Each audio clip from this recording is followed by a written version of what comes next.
For WTSA News for October 19th, 2023.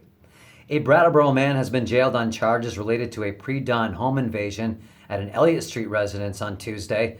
Police say 43-year-old Nathan Kuchar fled on foot after the 3 a.m. incident, but was captured by police on Flat Street several hours later.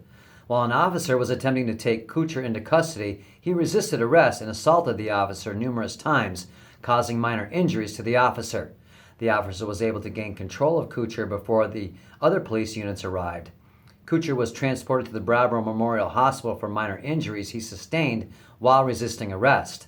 Kuchar was later transported to the Brattleboro Police Department for processing and ordered held on $50,000 bail. A Brattleboro man has been charged for allegedly threatening someone with a gun. 33-year-old Brian Wainwright was cited after authorities investigated the complaint at a Marlborough Road address. Arraignment has been scheduled for October 19th.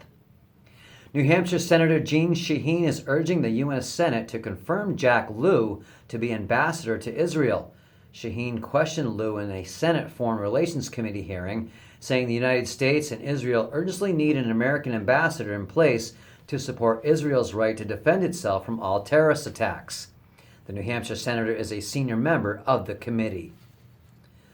Vermonter Michael Whitaker has received Senate committee approval for his nomination to be the next administrator of the Federal Aviation Administration. Senator Peter Welch says the Commerce Committee approved the nomination. Welch had provided opening remarks in support of Whitaker at his nomination hearing in early October. The Vermont Department of Forest, Parks and Recreation and the Vermont Outdoor Recreation Economic Collaborative have begun a statewide planning effort to create and sustain opportunities that strengthen Vermont's outdoor recreation spaces and communities.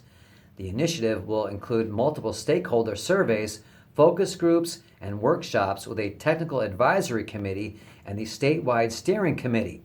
The Vermont State of Recreation Survey 2023 is open for recreation providers such as municipalities, nonprofit trail organizations, and recreation districts. FEMA officials Wednesday said they have now allocated more than $78 million in federal aid for the July flooding. More than $22 million went to the individual and households program grants. FEMA has extended the deadline to apply for individual assistance to October 31st, and officials say people are still signing up.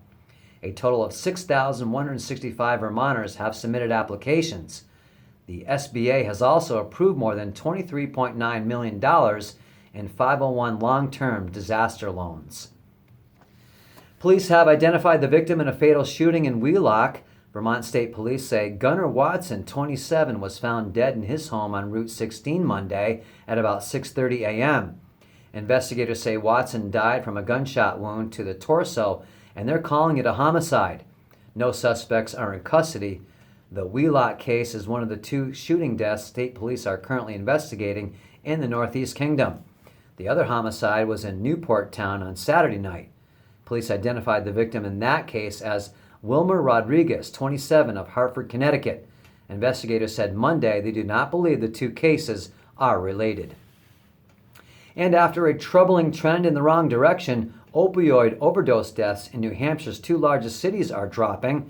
The opioid epidemic has been made worse by fentanyl, which saw a surge in the early months of 2023, but overdose numbers and deaths are now showing an encouraging trend. So far this year in Nashua, opioid overdoses are trending 12% lower than last year. Overdose deaths are trending 9% lower than last year. In Manchester, while overdoses are trending 3% higher than last year, overdose deaths in the city have seen a significant drop so far, 20% less. And that's a check of your WTSA news for October 19th, 2023. I'm Tom Mayo.